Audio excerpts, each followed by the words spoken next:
Beginning his life in poverty, Adolf Hitler quickly went from political extremist to become one of the most powerful men of the 20th century. Hi, I'm Rebecca Brayton and welcome to WatchMojo.com, and today we'll be exploring how this infamous man became one of the most powerful men in Germany.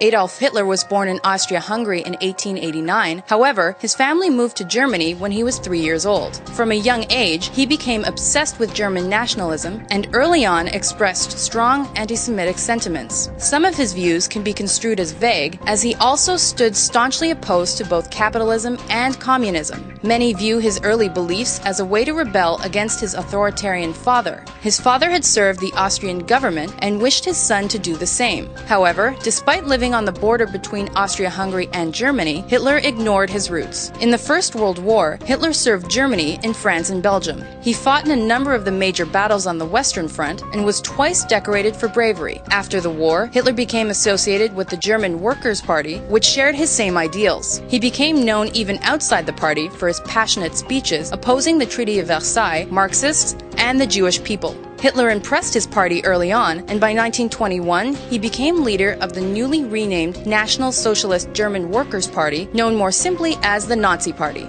Hitler's powerful speeches attracted attention, and he was welcomed into Germany's influential circles and viewed as a feasible solution to problems with the current government. On November 8, 1923, Hitler attempted a coup, which is now known as the Beer Hall Putsch. Hitler and a large group of his party's paramilitary soldiers stormed into a beer hall in Munich filled with 3,000 people. Hitler claimed a national revolution had broken out and the government had been toppled. However, the night was filled with confusion, and by the next morning, Hitler and those involved with the uprising realized it was going nowhere. Hitler was soon after captured and charged with high treason. Hitler's trial and imprisonment gave the Nazis national attention. His defense speech was filled with nationalistic sentiments, and his popularity soared as he entered prison.